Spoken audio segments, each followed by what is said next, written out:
ဘဝကနေဂျပန်သမိုင်းရဲ့အရှိန်အဝါအကြီးဆုံးစစ်ဘုရင်ရဲ့ကိုရံတော်ဖြစ်လာတဲ့ပထမဆုံးအာဖရိကန်ဆာမူရိုင်ယာစုကေ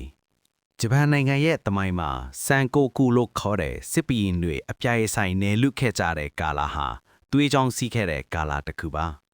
အဲ့ဒီကာလမှာထူးထူးခြားခြားပေါ်ပေါက်လာတဲ့လူတစ်ယောက်အကြောင်းကိုပြောပါဆိုရင်အာဖရိကတိုက်ကနေရောက်လာတဲ့ယာစုကေအကြောင်းကိုခြံထားခဲ့လို့မရပါဘူး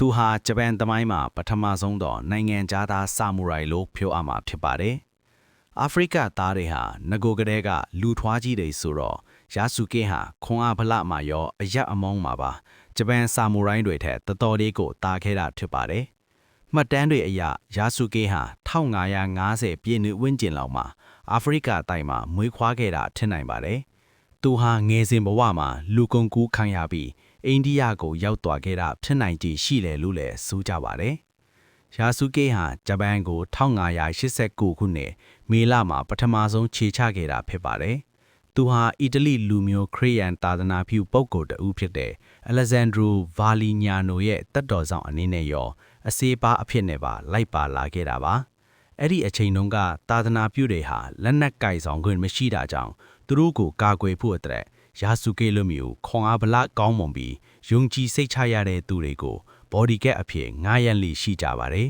။အရက်6ပေနင်းလမမြင်တဲ့ယာစုကေဟာဂျပန်ကိုရောက်ချင်းပါတယ်ဒေသခံတွေကြားမှာနာမည်ကြီးလူသိငားသွားခဲ့တာပါ။အဲ့ဒီခေတ်ကဂျပန်လူမျိုးတွေဟာအာဖရိကလူမျိုးတွေကိုတခါမှမမြင်ဖူးခဲ့ကြတာကြောင့်သူ့ရဲ့ထူးခြားတဲ့အသားအရည်နဲ့ထွားချိုင်းတဲ့ကိုခန္ဓာကိုမြင်ကျင်စောနဲ့လူအုပ်ကြီးဟာအုံကြော်ထိခဲ့ကြပါတယ်။သူကြိုတိုမျိုးတွေကိုဝင်လာတဲ့အခါမှာလူအုပ်ကြီးဟာတအားများလို့နာကြောင့်အဆောက်အဦတွေရဲ့အကာအရန်တွေပျက်စီးတာလူတွေတိုးဝှေရင်နင်းပြီးသေဆုံးတာတွေအထိဖြစ်ခဲ့တယ်လို့သမိုင်းမှတ်တမ်းတွေမှာဖော်ပြထားပါတယ်။ဒီနေရာမှာမိတ်ဆွေတို့ကဒီကောင်ပိုနေပြန်ပြီးကွာလို့ပြောကောင်းပြောကြမှာပါ။မိတ်ဆွေတို့1900ဝန်းကျင်ကာလတွေမှာအနှဲငယ်ဝါတဲ့သူတွေအရက်ပိုးတဲ့သူတွေအရက်မြင့်တဲ့သူတွေအမွေးအမြန်ပုံများတဲ့သူတွေကိုထူးထူးဆန်းဆန်းအနေနဲ့စက်ကတ်မှာပြဆခဲ့တာကိုသိရှိကြမယ်ထင်ပါတယ်။လူတွေကလည်းကြိတ်တို့ကိုသွားကြည့်ကြတာပါ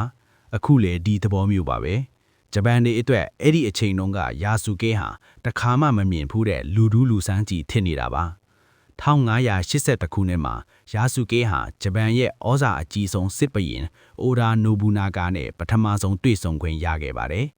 နိုဘူနာဂါဟာအသစ်အဆန်းတွေကိုစိတ်ဝင်စားတတ်တဲ့တဦးဖြစ်တာကြောင့်ဒီလိုမျိုးထူးခြားတဲ့အသားအရည်ရှိတဲ့လူတစ်ယောက်အကြောင်းကိုကြားတဲ့အခါမှာချက်ချင်းပဲခေါ်ယူတွေ့ဆုံခဲ့တာဖြစ်ပါတယ်။ဒီတွေ့ဆုံမှုမှာနိုဘူနာဂါဟာယာစုကေရဲ့အသားအရည်ကိုတကယ်အစ်စ်လို့မယုံကြည်နိုင်ခဲ့ပါဘူး။တစုံတစ်ယောက်ကဆေးမင်းနဲ့ခြေထားတယ်လို့တန်တရားဝင်ခဲ့တာကြောင့်ယာစုကေကိုခါအထက်ပိုင်းအင်ကြီးချွတ်ခိုင်းပြီးအသားတွေကိုစက်ပြာနဲ့အတင်းတိုက်ချွတ်ခိုင်းခဲ့ပါတယ်။ဒါပေမဲ့ဘလောက်ပဲတိုက်ချွတ်ပါစေယာစုကေရဲ့အသားဟာပိုပြီးတော့တောင်ဝင်းပြောင်လာတာကိုမြင်လိုက်ရတဲ့အခါမှာတော့နိုဘူနာဂါဟာအင်မတန်မှအံ့ဩသွားပြီးသဘောကျသွားခဲ့ပါတယ်။သူဟာယာစုကေကိုတန်မာပြီးဇယိုက်ကောင်းတဲ့သူတစ်ယောက်အဖြစ်မြင်ခဲ့တာပါ။နိုဘူနာဂါဟာယာစုကေရဲ့ရုပ်ပိုင်းဆိုင်ရာကြန့်ခိုင်မှုသားမက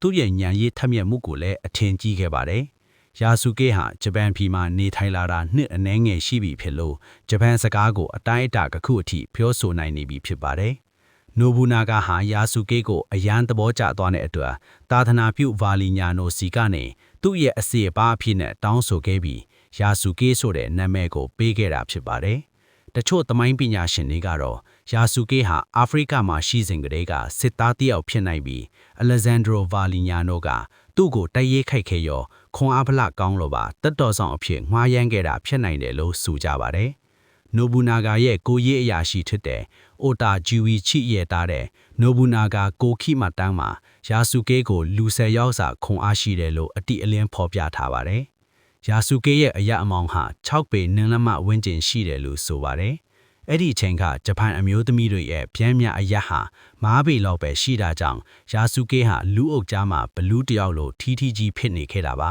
။ယာစုကေဟာနိုဘူနာဂါလက်အောက်ကိုရောက်တဲ့အခါမှာဆာမူရိုင်းတွေရဲ့တိုက်ခိုက်ပညာရပ်တွေကိုလေ့လာသင်ယူခဲ့ရပါတယ်။သူဟာဓာရှည်ကထာနာကိုင်ဆောင်ခွင့်ရတယ်လို့နိုဘူနာဂါရဲ့ကိုရန်တော်အဖြစ်တာဝန်ပေးခံရတာကိုကြည့်နေသူဟာနိုဘူနာဂါအယုံကြည်ဆုံးစစ်တရေတော်တွေကတယောက်ဖြစ်တယ်ဆိုလားသိတာပါတယ်။ယာစုကေဟာနိုဘူနာဂါနဲ့အတူစစ်ပွဲတွေမှာပါဝင်ခဲ့ရပါတယ်။ အထူးသဖြင့်1982ခုနှစ်မှာဖြစ်ပွားခဲ့တဲ့တန်မိုကူဇန်တိုက်ပွဲမှာနိုဘူနာဂါနဲ့အတူလိုက်ပါသွားခဲ့ပြီးနိုဘူနာဂါရဲ့ရန်သူတော်ကြီးတာကေတာမျိုးတန်ကိုနှိမ်နင်းလာမှာပါဝင်ခဲ့တယ်လို့မှတ်တမ်းတွေကဆိုပါတယ်။သူဟာစစ်မြေပြင်မှာရာမက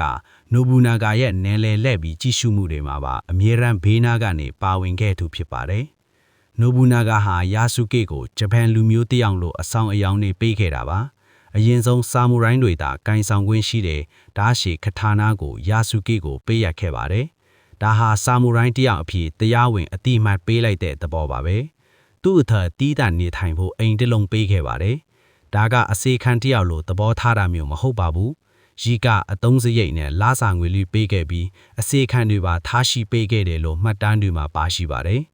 နိုဘူနာဂါဟာယာစုကေနဲ့အတူစကားပြောတာကိုသဘောကျပြီးတခါတရံမှာသမင်းလက်စုံစားလေရှိတယ်လို့ဆိုပါတယ်။ဒါဟာအဲ့ဒီခေတ်ကအောက်ခြေစစ်တွေမရနိုင်တဲ့အခွင့်အလမ်းမျိုးပါ။ဒါကြောင့်သူ့ရာထူးကတော်တော်လေးကိုမြင့်တာပါ။ယာစုကေဟာနိုဘူနာဂါရဲ့အတွင်းစည်းထဲကလူတစ်ယောက်ဖြစ်လာရုံတင်မကနိုဘူနာဂါရဲ့အရေးလိုလိုက်နေရတဲ့ယုံကြည်တဲ့သူတစ်ယောက်ဖြစ်လာခဲ့ပါတယ်။ဒါကြောင့်လေတချို့မှတ်တမ်းတွေမှာသူ့ကိုတိုနိုးလို့ခေါ်တဲ့နေစားမျိုးစားတစ်ယောက်အဖြစ်တိုးမြင့်ပေးဖို့တောင်နိုဘူနာဂါကစဉ်းစားခဲ့တယ်လို့ဆိုကြပါတယ်။ယာစုကေရဲ့ဘဝမှာအလောင်းအပြောင်းအကြီးဆုံးဖြစ်ခဲ့တာကတော့1582ခုနှစ်ဇွန်လ21ရက်နေ့မှာဖြစ်ပွားခဲ့တဲ့ဟွန်နိုဂျီအရေးခင်းမှာပဲ။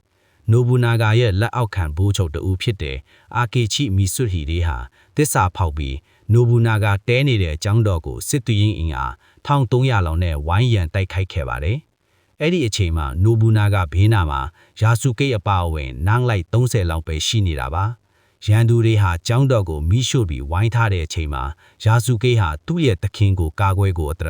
သက်ကိုပဓာနမထားပဲအပြင်းထန်တိုက်ပွဲဝင်နေပါတယ်။ဒါပေမဲ့အင်အားချင်းမမျှတာကြောင့်နိုဘူနာဂါဟာရန်သူလက်ထဲမှာအရှက်မရစေဖို့မိမိကိုယ်ကိုအဆုံးစီရင်တာကိုပဲရွေးချယ်ထည့်တာပါ။ယာစုကေဟာနိုဘူနာဂါတေဆုံးသွားတဲ့နောက်တော့နိုဘူနာဂါရဲ့သားဖြစ်တဲ့အိုရာနိုဘူတာရာရှိတော့နီချိုနန်းတော်စီကိုတွားရောက်ပြီးဆက်လက်တိုက်ပွဲဝင်ခဲ့ပါတယ်။သူဟာအဲ့ဒီမှာတစ္ဆာဖောက်မီဆုထီတွေရဲ့စစ်တပ်တွေကိုအတော်ကြာလောက်ရဲရဲဝံ့ဝံ့ခုခံတိုက်ခိုက်ခဲ့ပေမဲ့နောက်ဆုံးမှာတော့ဖမ်းဆီးခြင်းခံရပါတယ်။ခရီးယန်သာသနာပြုလူဝစ်ဖရူးရှာမှတ်တမ်းအရ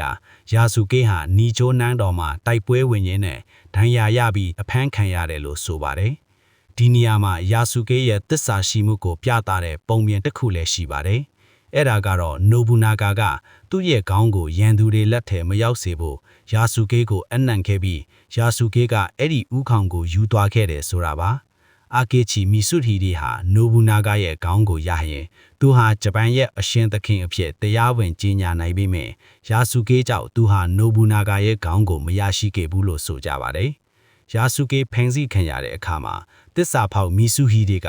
ယာစုကေကိုတတ်တာပိုတဲ့အဖြစ်တန်ပေးခဲ့ပါတယ်။မီဆုဟီဒေကယာစုကေကိုဂျပန်လူမျိုးမဟုတ်တာကြောင့်ဆာမူရိုင်းလို့မသတ်မှတ်နိုင်ဘူး။သူဟာတရိစတန်တယောက်လိုဘာမှမသိတဲ့သူဖြစ်တယ်လို့ကဲ့ရဲ့ပြောဆိုပြီးတတ်မပြတ်ပဲသာသနာပြုကျောင်းတော်ကိုပြန်ပို့ဖို့အမိန့်ပေးခဲ့တာပါ။ယာစုကေဟာသာသနာပြုကျောင်းတော်ကိုပြန်ရောက်သွားတဲ့နောက်မှာတော့သမိုင်းမှတ်တမ်းတွေလေးကနေလုံးဝပျောက်ကွယ်သွားခဲ့ပါတယ်။သူ့ရဲ့နောက်ဆုံးဘဝဘလို့စတင်ခဲ့တယ်လဲ။သူဂျပန်မှာပဲဆက်နေခဲ့သလား။ဒါမှမဟုတ်အာဖရိကကိုပြန်သွားခဲ့သလားဆိုတာကိုတော့ဘယ်သူမှတိတိကျကျမသိရတော့ပါဘူး။ဒီနေ့ခေတ်မှာတော့ယာစုကေဟာကမ္ဘာတဝန်းမှာလူမျိုးကွဲပြားမှုအပေါ်လေးစားမှုနဲ့သစ္စာရှိမှုကိုကိုစားပြုတဲ့ဘုရားသခင်တခုဖြစ်လာခဲ့ပါတယ်။သူ့ရဲ့ဇလန်းဟာစာအုပ်တွေရုပ်ရှင်တွေနဲ့ဗီဒီယိုဂိမ်းတွေမှာအကျဉ်းချင်းပြန်လည်အသက်ဝင်လာခဲ့တာပါ။အထူးသဖြင့်သူ့ရဲ့ခွန်အားပလနဲ့ကြမ်းထမ်းတဲ့တိုက်ခိုက်စွမ်းရည်တွေက